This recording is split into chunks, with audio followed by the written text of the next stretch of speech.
Part 1, The Price of Knowledge. Dr. Nikolai Volkov stood at the observation deck of the Stellar Research Station Omega, his weathered face reflected in the reinforced glass as he watched the binary stars dance their eternal waltz. 20 years of xenoarchaeology hadn't prepared him for what the Luminari archives had revealed. The holographic display flickered beside him, casting a soft blue glow across his silver-streaked hair. The alien text scrolled endlessly, each symbol a piece of a puzzle that could reshape humanity's understanding of the cosmos. But knowledge, as he'd learned, always came with a price. "Doctor, we have a situation." Lieutenant Risa Patel's voice carried an edge of urgency he'd never heard before.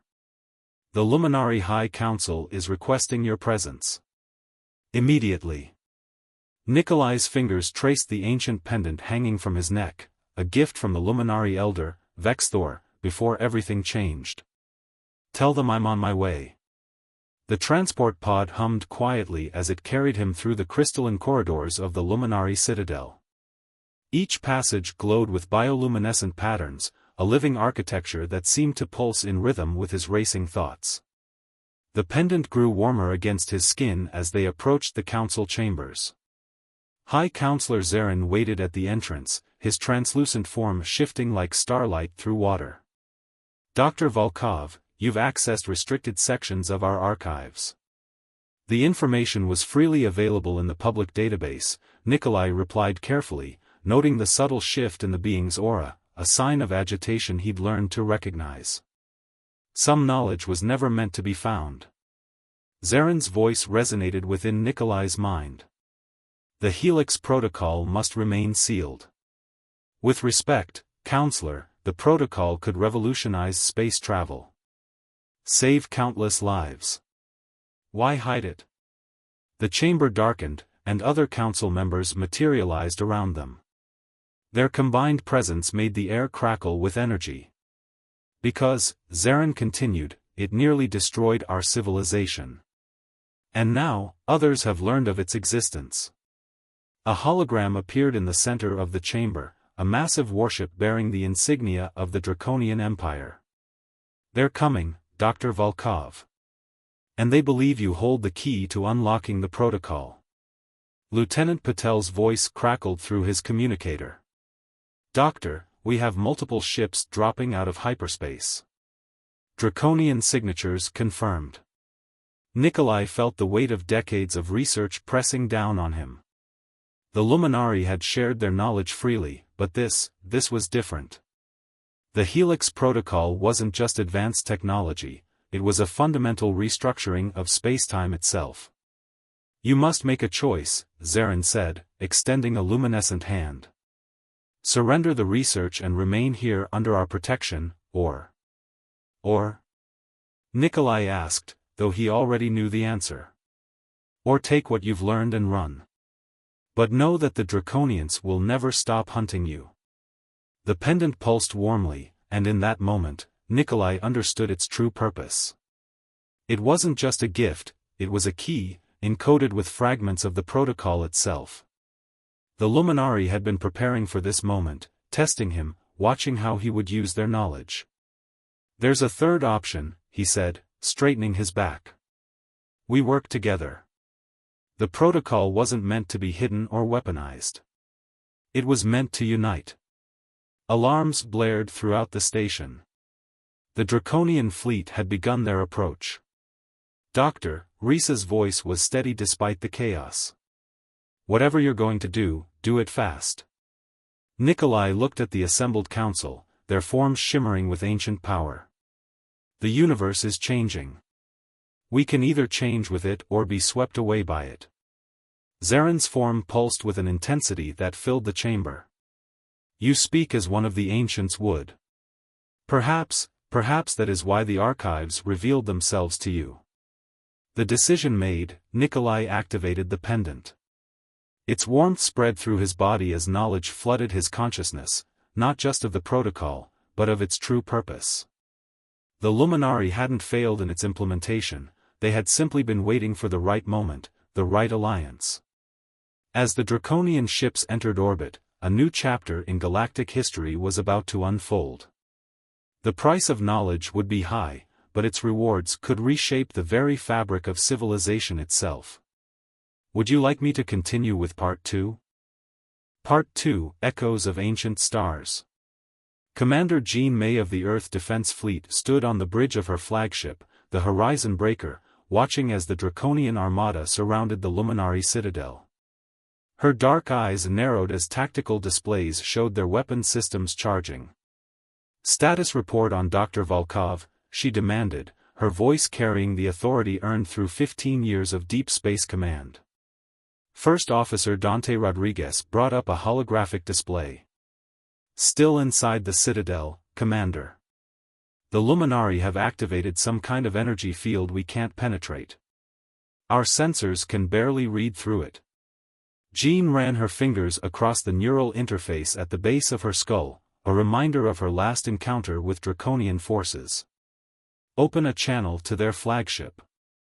The massive face of Warlord Krovax filled the main screen, his scaled features twisted in a predatory smile. "Commander May. How unfortunate to find Earth forces meddling in affairs beyond their understanding. This is neutral space, Warlord. The Luminari are under joint protection of the Coalition Accords." "Accords you humans forced upon the galaxy," Krovax sneered. "Besides, we're here for the Doctor and his discovery. Stand down, or be destroyed with the rest." Inside the Citadel, Dr. Volkov worked feverishly with the Luminari Council, the pendant's power flowing through him as they accessed deeper levels of the archives. Each revelation brought both wonder and dread. "The Helix Protocol," Zarin explained, his form pulsing with urgency, "it's not just about folding space. It's about understanding the fundamental consciousness of the universe itself."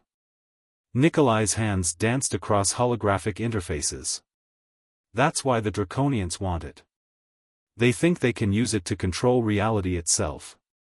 Lieutenant Patel monitored the increasing energy signatures. "Whatever we're going to do, we need to do it fast. The Draconians are positioning for a full assault." On the Horizon Breaker, Jean made her decision. "All hands, battle stations. Deploy the quantum shield array. We're not letting them reach that citadel." "Commander," Dante warned, "we're outnumbered 4-1. Then we better make every shot count." The space around the citadel erupted in chaos as the first Draconian ships opened fire. The Horizon Breaker's advanced shields held, but the strain was visible in the flickering energy patterns. Inside the archives, something ancient awakened.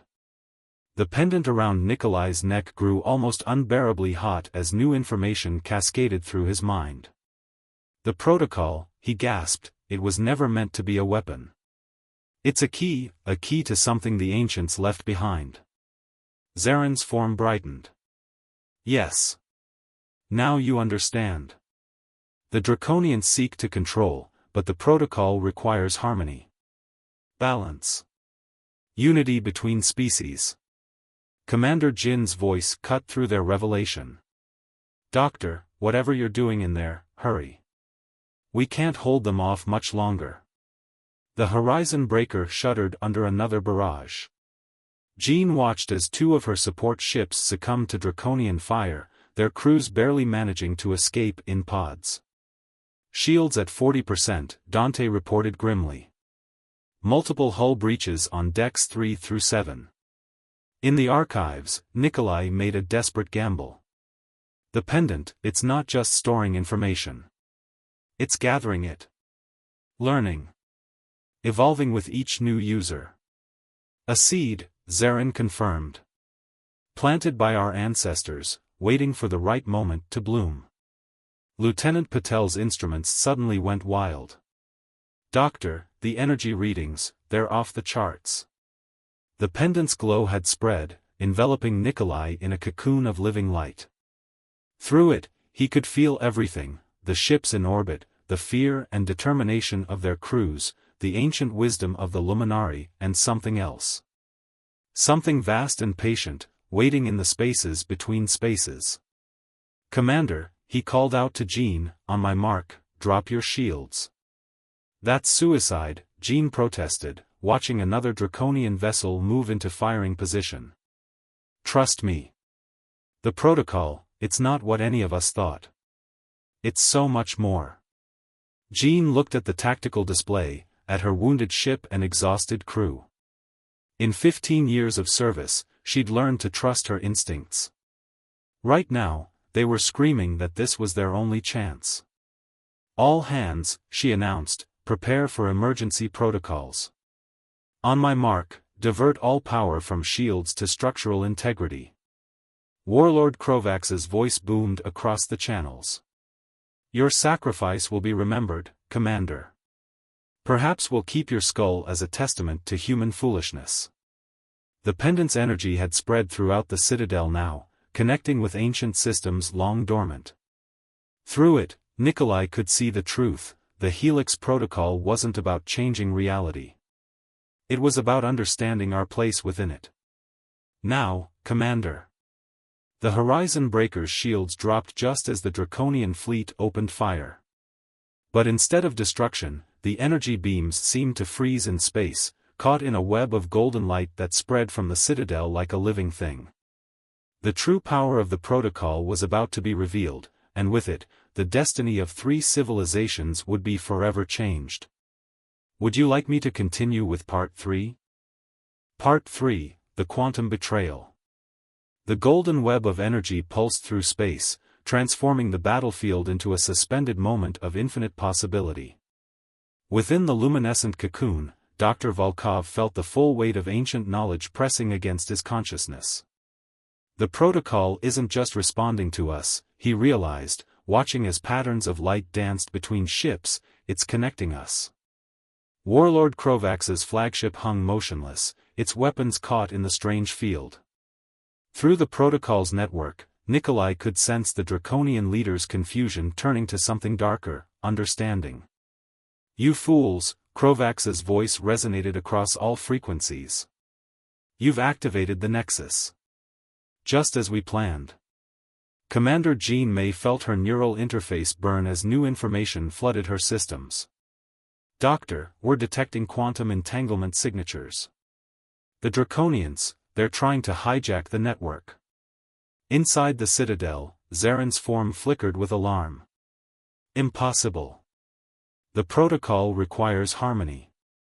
Unless they found a way to force it, Lieutenant Patel finished, her instruments showing cascading disruptions across the energy field. They're using modified Luminari tech. But how? The answer came in a burst of betrayal. 3 members of the Luminari Council suddenly shifted their energy signatures, aligning with the Draconian frequencies. Their forms changed, becoming sharp and crystalline. The path of ascension cannot be stopped, one of the transformed council members declared. The Draconians understand what must be done. Humanity is too weak to bear this burden. Nikolai felt the pendant's warmth turn to ice. The protocol's network shuddered as competing forces fought for control. Through it, he could see the true scope of the conspiracy: years of secret collaboration, hidden research, all leading to this moment. Commander, he called out to Jean, the Draconians didn't come for the protocol. They came to complete it. Their fleet, it's positioned in a very specific pattern. Jin's tactical display confirmed his suspicion. The Draconian ships formed an elaborate geometric pattern around the Citadel, a key, written in void and steel.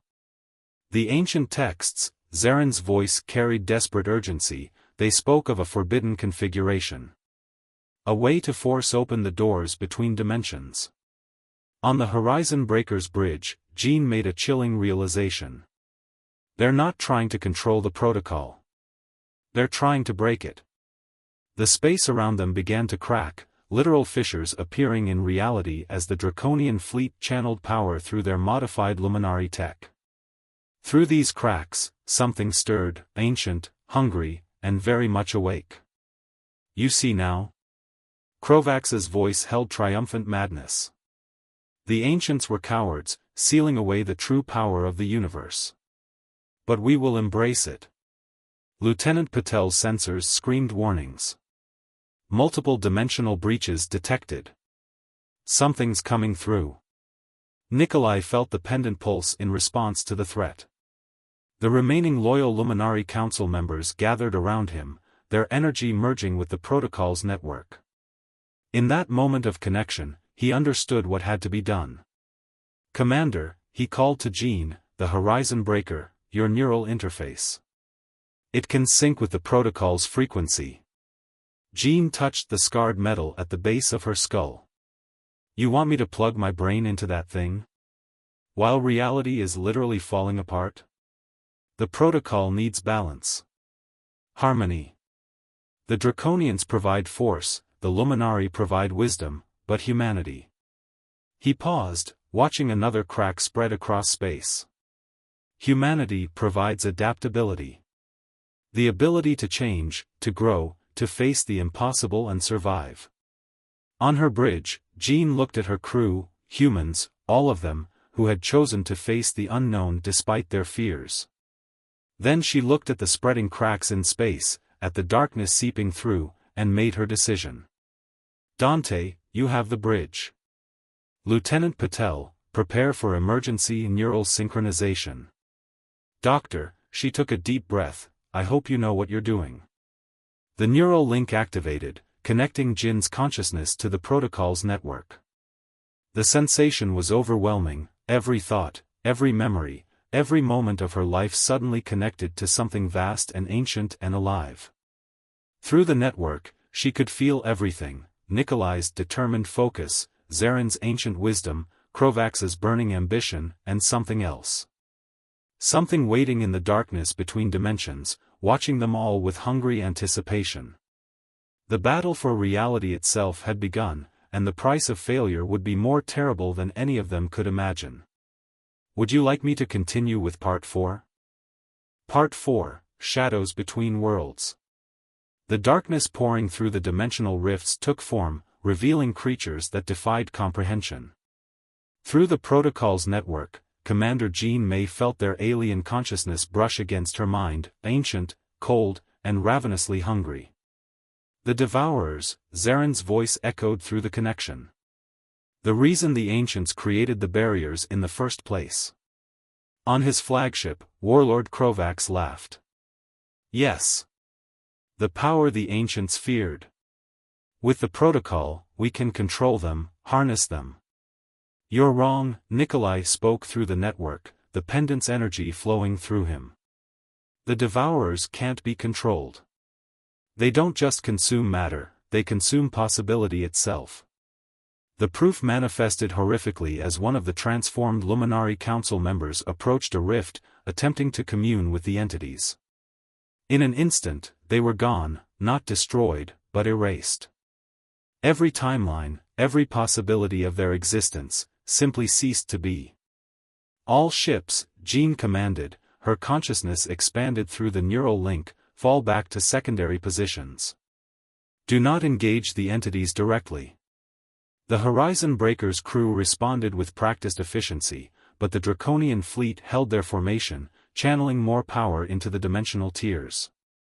Through the network, Jean could feel their conviction, their absolute belief in their own supremacy. Lieutenant Patel's voice cut through the chaos. "Doctor, the rifts are expanding exponentially.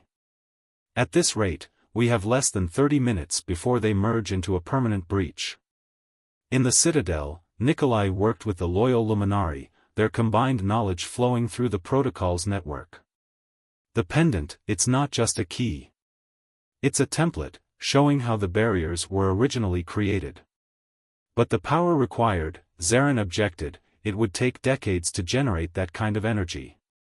"Unless," Jin's thoughts merged with Nikolai's, seeing the pattern, "we use what we already have.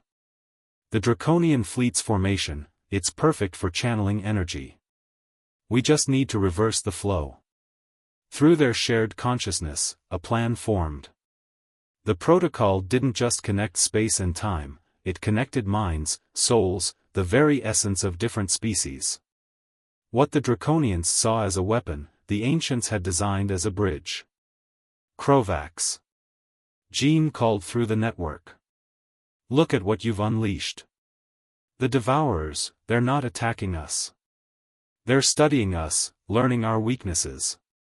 The Warlord's certainty wavered as he watched another section of space simply vanish, consumed by the entities he thought to control. Impossible. The calculations were perfect.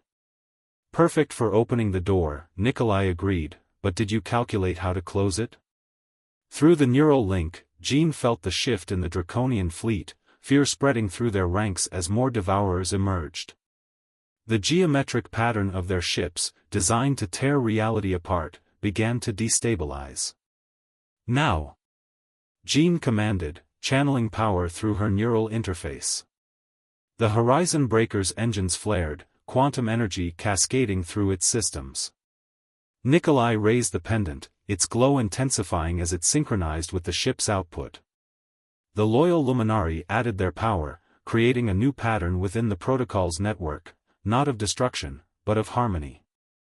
All ships, Jean broadcast on all frequencies, emergency power to quantum generators. Follow the Horizon Breaker's lead. Space itself seemed to sing as energy flowed through the network. Human ingenuity, Luminari wisdom, and even the Draconian's power, all channeled through the protocol's ancient design. The pendant burned bright as a star, its true purpose finally revealed. The ancients didn't seal away power, Nikolai realized, watching the pattern take shape. They created a way for different species to work together, to face threats greater than any one civilization could handle alone. The Devourers sensed the change, their formless bodies writhing as new barriers began to form. But these weren't the rigid walls of the ancients, they were living boundaries, adaptable and strong, powered by the combined strength of 3 civilizations. Through it all, Commander Jean held the network together, her consciousness expanded beyond human limits. She felt every ship, every life, every moment of connection as the protocol rewove the fabric of reality. The price of victory would be high, but the alternative was extinction.